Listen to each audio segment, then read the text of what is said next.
Hi ಎಲ್ಲರಿಗೂ ನಮಸ್ಕಾರ. Welcome back to my YouTube channel. ಇವತ್ತಿನ ವಿಡಿಯೋದಲ್ಲಿ ತುಂಬ ರುಚಿಯಾಗಿರುವ ಏಡಿ ಸುಕ್ಕ ಮಾಡುವ ಬನ್ನಿ ಸಿಂಪಲಾಗಿ ಮಾಡೋದು ತೋರಿಸ್ಕೊಡ್ತೀನಿ.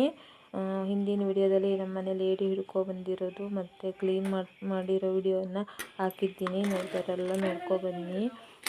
ಇಲ್ಲಿ ಗ್ಯಾಸ್ ಹಚ್ಕೊಂಡು ನಾನು ಪಾತ್ರೆ ಕಾಯಲಿಕ್ಕೆ ಇಟ್ಟಿದ್ದೆ. ಪಾತ್ರೆ ಕಾಯ್ದ ನಂತರ ಅದಕ್ಕೆಲ್ಲ ಕ್ಲೀನ್ ಮಾಡ್ಕೊಂಡು ಇಟ್ಕೊಂಡಿರೋ ಏಡಿಗಳನ್ನೆಲ್ಲ ಹಾಕ್ಕೊಳ್ತಾ ಇದ್ದೀನಿ. ನಾನು ಜಿಗ್ಗಲ್ಲೆಲ್ಲ ಬೀಸೆಲ್ಲ ಹಾಕ್ಕೊಂಡು ಮಾಡ್ತಾಯಿಲ್ಲ, ಇದು ಡ್ರೈ ಸುಕ್ಕವನ್ನು ಮಾಡ್ತಾಯಿದ್ದೀನಿ. ಬೇಂದಿ ಏಡಿ ಮತ್ತು ಜಿಗ್ಗಲೆಲ್ಲ ಡೈರೆಕ್ಟ್ ಪಾತ್ರೆಗೆ ಹಾಕ್ಕೊಳ್ತಾ ಇದ್ದೀನಿ. ಇದನ್ನಿಗೆಲ್ಲ ಹಾಕ್ಕೊಂಡು ಚೆನ್ನಾಗಿ ಮಿಕ್ಸ್ ಮಾಡ್ಕೊಳ್ಳುವ. ಎಲ್ಲವನ್ನು ಚೆನ್ನಾಗಿ ಮಿಕ್ಸ್ ಮಾಡಿಕೊಂಡ ನಂತರ ಈಗ ಇದನ್ನು ಹಚ್ಚಿ ವಾಸನೆ ಹೋಗೋ ತನಕ ಬೇಯಿಸ್ಕೋಬೇಕು. ಈಗ ನಾನು ಇದಕ್ಕೆ ಉಪ್ಪು ಹಾಕ್ಕೊಳ್ತಾ ಇದ್ದೀನಿ. ಉಪ್ಪೆಲ್ಲ ಹಿಡಿಬೇಕಲ್ವ ಏಡಿ ಎಲ್ಲ, ಹಾಗಾಗಿ ಉಪ್ಪು ಹಾಕ್ಕೊಂಡು ರುಚಿಗೆ ತಕ್ಕಷ್ಟು ಉಪ್ಪು ಇವಾಗಲೇ ಹಾಕ್ಕೊಳ್ತಾ ಇದ್ದೀನಿ. ಉಪ್ಪು ಹಾಕ್ಕೊಂಡ ನಂತರ ಎಲ್ಲವನ್ನು ಈಗ ಚೆನ್ನಾಗಿ ಮಿಕ್ಸ್ ಮಾಡ್ಕೋಬೇಕು. ಇದು ಹಸಿ ವಾಸನೆ ಎಲ್ಲ ಹೋಗೋ ತನಕ ಒಂದು 10ರಿಂದ 15 ನಿಮಿಷ ಚೆನ್ನಾಗಿ ಬೇಯಬೇಕು. ಈಗ ಮತ್ತೆ ಮಸಾಲೆ ಎಲ್ಲ ಹಾಕಿದ ನಂತರ ಮತ್ತೆ ಬೇಯಿಸಬೇಕು. ಈಗ ಹಸಿ ವಾಸನೆ ಹೋಗಬೇಕು. ಇದು ಉಪ್ಪಾಕಿ ಚೆನ್ನಾಗಿ ಮಿಕ್ಸ್ ಮಾಡಿ ಈಗ 10ರಿಂದ 15 ನಿಮಿಷ ಬೇಯಿಸಿದ್ರೆ ನೀರೆಲ್ಲ ಬಿಟ್ಟುಕೊಂಡು ಹಸಿ ವಾಸನೆ ಎಲ್ಲ ಹೋಗ್ತದೆ. ಈಗ ಬೇಯಿಸ್ಲಿಕ್ಕೆ ಇಡ್ತೀನಿ ನಾನು.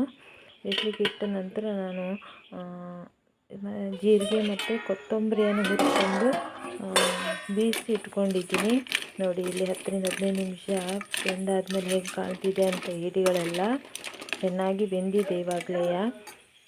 ಆದರೆ ಈಗ ಬೆಂದ ನಂತರ ಹಸಿ ವಾಸನೆ ಎಲ್ಲ ಹೋಗಿದೆ. ನೋಡಿ ನಾನು ಕೊತ್ತಂಬರಿ ಮತ್ತು ಜೀರಿಗೆನ ಹುರ್ಕೊಂಡು ಬೇಯಿಸಿ ಇಟ್ಕೊಂಡಿದ್ದೆಲ್ಲ ಅದನ್ನು ಇದಕ್ಕೆ ಹಾಕ್ಕೊಳ್ತಾ ಇದ್ದೀನಿ. ಹಾಕ್ಕೊಂಡ ನಂತರ ಇದಕ್ಕೆ ಈಗ ನಾವು ಖಾರಕ್ಕೆ ತಕ್ಕಷ್ಟು ಖಾರದ ಪುಡಿಯನ್ನು ಹಾಕ್ಕೋಬೇಕು. ಖಾರದ ಪುಡಿ ಒಂದು 2 ಚಮಚ ಹಾಕ್ಕೊಂಡಿದ್ದೀನಿ ನಾನು. ಡ್ರೈ ಸುಕ್ಕ ಇದು ತುಂಬ ಖಾರ ಆಗಿಬಿಡ್ತದೆ ಹೇಳಿ, ಮತ್ತು ನಮ್ಮ ಖಾರದ ಪುಡಿನೂ ತುಂಬ ಖಾರ ಇದೆ. ಅದಕ್ಕೆ ಈಗ ಅರಿಶಿಣ ಪುಡಿಯನ್ನು ಹಾಕ್ಕೊಳ್ತಾ ಇದ್ದೀನಿ.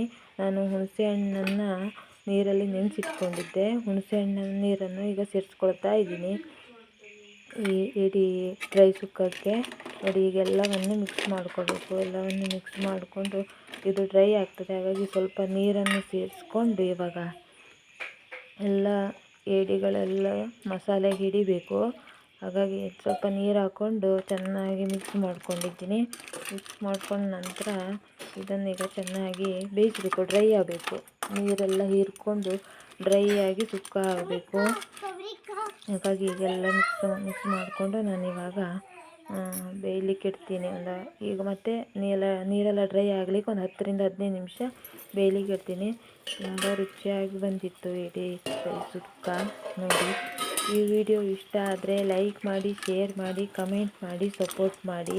ನನ್ನ ಚಾನಲನ್ನು ಸಬ್ಸ್ಕ್ರೈಬ್ ಮಾಡ್ಕೊಳ್ಳಿ. ಯಾರು ಸಬ್ಸ್ಕ್ರೈಬ್ ಮಾಡ್ಕೊಳ್ತೆ ನೋಡ್ತಾ ಇರೋರೆಲ್ಲ ನನ್ನ ಚಾನಲ್ ಸಬ್ಸ್ಕ್ರೈಬ್ ಮಾಡಿಕೊಂಡು ನೋಡಿ. ಸಬ್ಸ್ಕ್ರೈಬ್ ಮಾಡ್ಕೊಂಡು ನೋಡೋದಕ್ಕೆ ಥ್ಯಾಂಕ್ ಯು.